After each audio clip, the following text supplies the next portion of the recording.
ये मैं क्या कर बैठा? पिछले 4 सालों से मैंने गलत इंसान से प्यार किया, जबकि इस प्यार का हकदार तो कोई और ही है। और मेरी बच्ची, हाँ, ये मेरी ही बच्ची है। ओह गॉड। राजीव मन ही मन सोच रहा था जब शालिनी ने प्रिया को जोर से डांटते हुए कहा, खड़ी खड़ी मेरा मुंह क्या देख रही हो बदचलन लड़की? अपनी इस नाजायज बच्ची को लो और यहाँ से दफा हो जाओ। प्रिया ने मोती के नेकलेस को अपनी मुट्ठी में छुपाया, आंसू से भरे आंखों से अपनी बच्ची की ओर देखा और उसके सर पर हाथ फेरने लगी। चलो बेटा, अब हम यहाँ नहीं रुकेंगे। मैं तुम्हें ऐसे लोगों से अब दूर ले चलूंगी। इतना कहकर प्रिया अपनी बेटी का हाथ पकड़कर वहां से जाने लगी।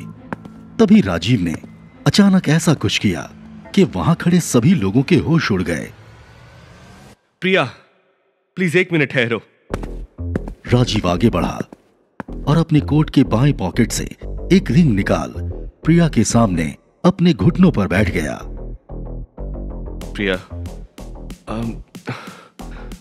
Will you marry me? ये सुनते ही प्रिया के चेहरे का रंग उड़ गया और उसके हाथ पैर ठंडे पड़ गए। दूसरी तरफ शालिनी की आंखें फटी की फटी रह गई। अब वो आग बबूला होने लगी। राजीव, यू फूल, तुम्हारा दिमाग खराब हो चुका है। मैं तुम्हारा मुंह तोड़ दूंगी। इतना कहते हुए वो राजीव को थप्पड़ मारने के लिए आगे बढ़ी। तभी राजीव ने अपने बचाव में उसका हाथ पकड़ लिया। Don't you dare! मैं कुछ भी करूं, तुम्हें क्या? तुम अपने मंगेतर पर ध्यान दो तो बेहतर होगा। ओह, तो अब तुम मुझे सिखाओगे कि क्या करना सही है और क्या नहीं। भूलो मत कि मेरी पावर क्या है। तुम मेरे सामने सिर्फ एक भिखारी हो। मैं तुम्हें बर्बाद कर सकती हूँ। राजीव के सब्र का इम्तिहान हो चुका था। अब वो शालिनी की बकवास सुन नहीं पा रहा था। उसने अपनी मुट्ठी कसकर बांधी और शालिनी की ओर बढ़ा। शालिनी, अब एक और शब्द मत कहना। तुम बस अब चुप हो जाओ, वरना। राजीव को देख शालिनी जोर से हंसने लगी और ताली बजाने लगी। Oh great Rajiv, great. तो अब तो मुझ पर हाथ उठाओगे, हाँ? कल तक जो लड़का कुत्तों की तरह मेरे सामने दम हिलाता था, आज वो मुझे धमका रहा है। और वो भी क्यों? सिर्फ इस चीप और कैरेक्टरलेस लड़की के लिए। शालिनी प्रिया की ओर मुड़ी और बेहद गुस्से से प्रिया को घूरने लगी। खैर प्रिया, ये तुम्हारे लिए कोई नई बात नहीं। मर्दों को फंसाना इससे पहले भी तो तुम्हारा नाजायज संबंध रह चुका है ना, जिसकी निशानी है ये बच्ची। तुम्हारी जैसी गिरी हुई लड़की तो किसी भी एरी गैरी का हाथ पकड़कर चल देगी। इतना सब सुनने के बाद राजीव का मन किया कि वो शालिनी की जान ही ले ले। वो खुद को रोक न सका। उसने आगे बढ़कर शालिनी को धक्का दिया और प्रिया से दूर कर दिया। शालिनी, तुमने अपनी गंदी जुबान से एक और शब्द भी निकाला तो मैं तुम्हें जिंदा नहीं छोड़ूंगा। राजीव की आंखों में इतना गुस्सा देखकर शालिनी डर गई और पीछे हट गई। अचानक राजीव की नजर उस नन्ही सी बच्ची पर पड़ी जो सहमी हुई अपनी मां के पीछे छुपकर खड़ी थी। वहां जो कुछ भी चल रहा था उसे देख बच्ची बेहद डर गई थी। उस नन्ही सी जान का मासूम चेहरा देख राजीव का मन पसीज गया। राजीव बच्ची के पास जा घुटनों के बल बैठ गया। राजीव ने बहुत प्यार से उस बच्ची का हाथ पकड़ा। माय प्रिंसेस, क्या तुम चाहोगी कि मैं तुम्हारा डैड बनूं? हाँ। राजीव तो ये सुनकर मानो खुशी से झूम उठा। बेटा, एक बार डैड कहो ना। डैड? इतना सुनते ही राजीव ने बच्ची को अपने कंधों पर बिठा लिया और खुशी से झूमने लगा। आज से ये मेरी बेटी है और मैं इसका डैड हूं।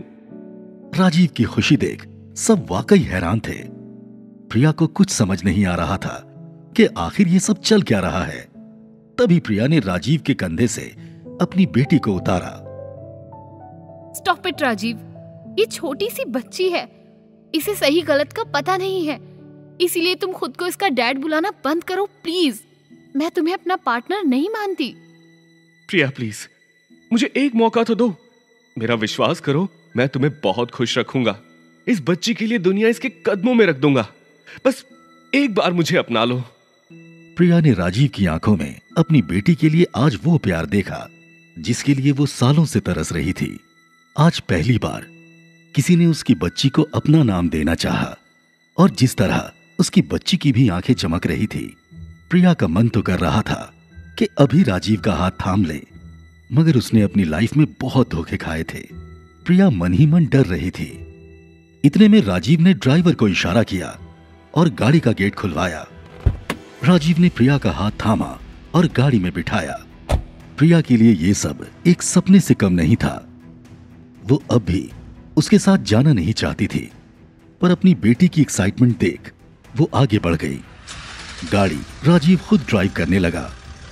प्रिया गाड़ी के आगे वाले सीट पर बैठी थी और उसकी बच्ची पीछे बैठी थी। शालिनी अपने फियांसे के साथ खड़ी होकर ये सब देखती रह गई। उसे अपनी आंखों पर विश्वास नहीं हो रहा था कि अचानक आउट ऑफ नोवेयर ये राजीव ने प्रिया को प्रपोज क्यों किया, और उसने किया तो किया, प्रिया को एक्सेप्ट करने की क्या जरूरत थी। वो मन ही मन सोच रही थी कि इन दोनों की जिंदगी बर्बाद करके रहेगी। राजीव शालिनी की आंखों के सामने प्रिया को गाड़ी में बैठाकर ले गया। प्रिया, तुम घबराओ मत। मैंने कहा ना, तुम अब मेरी जिम्मेदारी हो। वैसे हमारी बेटी का नाम क्या है? What do you mean by हमारी बेटी? वो सिर्फ मेरी बेटी है। और वैसे भी तुम सिर्फ शालिनी को नीचा दिखाने के लिए मुझसे प्यार का दिखावा कर रहे थे। मैं सब समझती हूँ, वरना अचानक एक ही सेकंड पहले तुम शालिनी को मिलने आए थे और दूसरे ही पल में तुम्हें मुझसे प्यार हो गया। बताओ कैसा है ये तुम्हारा प्यार? इसीलिए गाड़ी रोको और मुझे जाने दो। मैं कोई दिखावा नहीं कर रहा था प्रिया।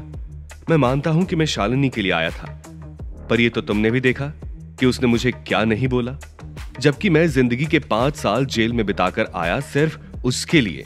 और मैं जब शालिनी के साथ था तो मैंने देखा कि लोग तुम्हारे साथ कैसा बिहेव करते हैं। मुझे बिल्कुल भी अच्छा नहीं लगता कि लोग तुम्हें नीचा दिखाएं। आज जब मैं खुद धोखा खा चुका हूं तो मैं तुम्हारा दर्द समझ पा रहा हूं।